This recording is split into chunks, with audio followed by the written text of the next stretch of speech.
세월호 참사 관련 의혹을 수사하는 새로운 특검팀이 오늘부터 공식 출범했습니다. 세월호 특검팀의 오늘 첫 일정은 세월호 참사 유가족과의 면담이었는데요. 지금부터 오늘 면담에 참석한 유가족 대표 한 분과 이야기 나눠보겠습니다. 4.16 세월호 참사 가족협의회 유경근 집행위원장 연결합니다. 위원장님 안녕하세요. 네, 안녕하십니까. 네, 많이 힘드시죠? 예, 그렇습니다. 네, 오늘 오전에 세월호 특검팀과 직접 면담하셨다고 들었는데요. 네. 어떠셨습니까? 어떤 이야기들이 주로 나누셨어요? 예, 오늘은 첫 상견례 성격이었기 때문에 네, 깊은 이야기를 나눌 수 있는 상황은 아니었고요. 예, 특히 이제 첫 수사를 시작하는 단계였기 때문에 좀 어떻게 방향을 잡고 계신지를 좀 여쭤보고 좀 듣는 시간이었고, 네, 그리고 이 특검 수사에 거는 저희들이 어떤 기대라든가 예, 우려 이런 것들에 대해서도 좀 몇 말씀을 드렸습니다. 네. 혹시 특히 강조하신 우려나 기대 몇 네. 가지 특정해서 말씀 가능하실까요? 네네. 이 특검 수사가 이제 7년 만에 처음 하는 수사입니다. 네, 근데 이제 지금 상황이 이제 검찰 특수단이 올 초에 모든 수사를 종결 선언을 한 상황이죠. 네, 이런 상황에서 다시 이제 수사가 시작되는 상황이기 때문에 이 특검 수사가 갖는 의미에 대해서 좀 강조를 드렸습니다. 예, 저희가 원했던 건 좀 성역 없는 철저한 진상규명 수사를 원했던 건데, 네, 그래서 검찰 특수단의 수사를 놓고 보면 2014년도 마찬가지였고요. 좀 외압에 굴복하거나 아니면 사전에 정해놓은 결론, 그다음에 목표에 따라서 원하는 부분만 좀 들여다보는 좀 굉장히 제한적이고 네, 그 일부적인 수사에 좀 불과했었죠. 그래서 이제 새로운 수사를 다시 시작을 해야 되는 마당에 네, 이 특검이 그런 좀 첫 출발이 될 수 있도록 좀 되면 좋겠다는 이런 말씀을 좀 많이 드렸고요. 네. 그리고 예, 그렇게 그 말씀을 주로 드렸습니다. 네.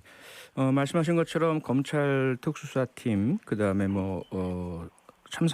사회적 참사 조사위원회 조사 이런 계속된 수사와 조사가 유가족께서 보시기에는 결론이라든지 대상이라든지 이렇게 한계를 네. 정해두고 있는 것 같다는 느낌이라는 그런 이해가 되는데요. 성역이 네네. 있는 것 같고 지금 오늘 들으신 말씀으로는 그러면 이 세월호 특검팀은 수사 대상을 어떻게 정하고 있다고 혹시 들으셨습니까?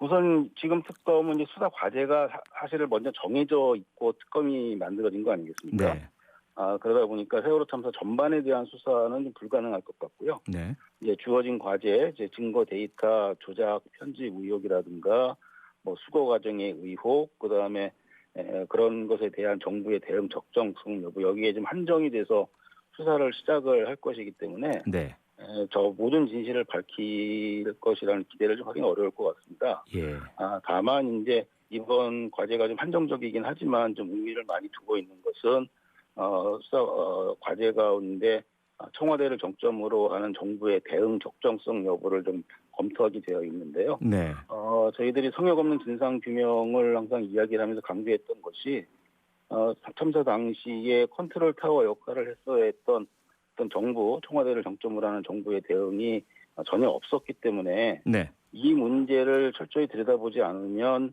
어떤 재발 방지라고 하는 측면에서 예. 실패할 것이다. 그래서 그런 측면에서 이제 성역 없는 진상규명을 강조를 해왔는데 네, 만일 이 정부의 대응 적정성 여부에 대해서 좀 심도 있는 그런 수사를 하신다고 그러면 네, 이 성역 없는 진상규명을 위한 첫 발을 좀 크게 내디딜 수 있지 않을까 하는 기대를 좀 가지고 있습니다. 그런 부분을 좀 많이 강조를 드렸고요. 네, 예, 그랬죠. 예, 예. 유가족께서 보시기에는 여전히 진상규명이 잘 안 됐고 지금 말씀하신 것처럼 성역에 대해서 이제 처음 수사를 혹시 한다면 가능해질 것이다라고 생각을 하시는데 그동안 많은 일반인들께서는 진상규명이 이미 끝났다 이렇게 알고 네. 계신 분도 계시는 것 같거든요. 네, 지금 맞습니다. 지금 이 특검에 의해서 진상규명이 이루어져야 할 네. 가장 중요한 이유는 무엇이라고 꼽을 수 있을까요? 예. 아마 모든 분들이 2014년 당시를 회상을 하시면 네. 저희랑 같은 질문을 하셨을 거예요. 음. 그 생중계 화면을 통해서 그 해경이 승객들을 구조하지 않는 모습을 다 봤거든요. 네. 그 모습을 보면서 같이 하셨던 질문은 왜 승객들을 구조하기 위해서 노력을 하지 않을까 이런 질문을 하셨고 네. 그리고 그 질문에 답을 찾기 위해서는 그런 국가적인 위기 상황에서 대응하는 정부의 문제점 이 문제점은 꼭 파헤쳐야만 네. 드러내야만 대책을 만들 수 있다에 대해서 모두 공감을 하셨었습니다. 예. 그런데 지금까지 나온 진상규명 결과는 정부가 승객들을 구하지 않았다는 사실을 사실로서 입증하는 데 그친 것이죠. 아하. 모두가 처음부터 알고 있었던 사실들인데 네. 그것을 이제 공적으로 입증을 했던 겁니다. 그러면 하지만 중요한 게 빠진 것은 왜 그렇게 승객들을 사람들을 국민들을 구하기 위한 노력을 정부가 하지 않았는지에 대한 그 이유에 대해서는 아직 전혀 답이 나오는 것이 없습니다. 네. 그 답을 찾기 위해서는 거듭 강조를 드리지만 청와대라든가 정보기관이라든가 그 당시에 상황을 컨트롤하고 책임을 져야 했던 네. 이런 기관이나 그런 분들이 그 당시에 어떠한 역할을 했는지를 규명을 해야 하는데요. 네.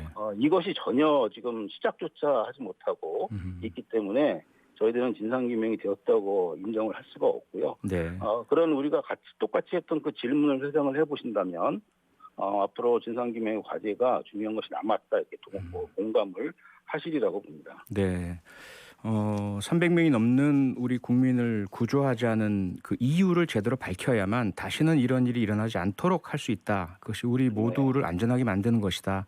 이런 말씀으로 이해가 되는데요. 네네. 아까 말씀 주신 부분 중에 특검팀의 제한된 수사 대상, 특히 증거 관련 부분, CCTV 조작 그리고 저장 장치죠. DVR 수거 과정에서 의혹, 많은 분들께서 그 화면도 많이 보시고 하셨는데요. 네. 그동안 검찰도 이 부분에 대한 수사를 계속 하지 않았습니까? 그런데 제대로 아직까지 밝혀지지 않은 이유는 무엇이라고 보십니까? 우선 좀 검찰 수사에서는 이해할 수 없었던 부분이 네.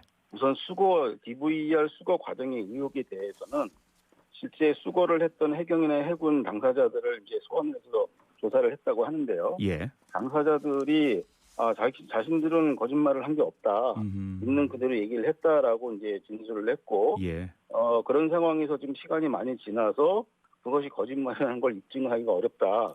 이런 식으로 좀 결론을 내린 상황이고요. 네. 그럼 사참위에서는 이걸 좀 입증을 하기 위해서 그 영상을 분석을 해서 검찰에 제출을 했고, 네. 그래서 이제 대검찰청에서 사참위가 제출한 영상을 정밀하게 분석을 해서 그 사참위의 주장에 신빙성이 있다는 결론을 내렸는데, 네. 이제 그 결론을 검찰 특수단도 알고 있었거든요. 네.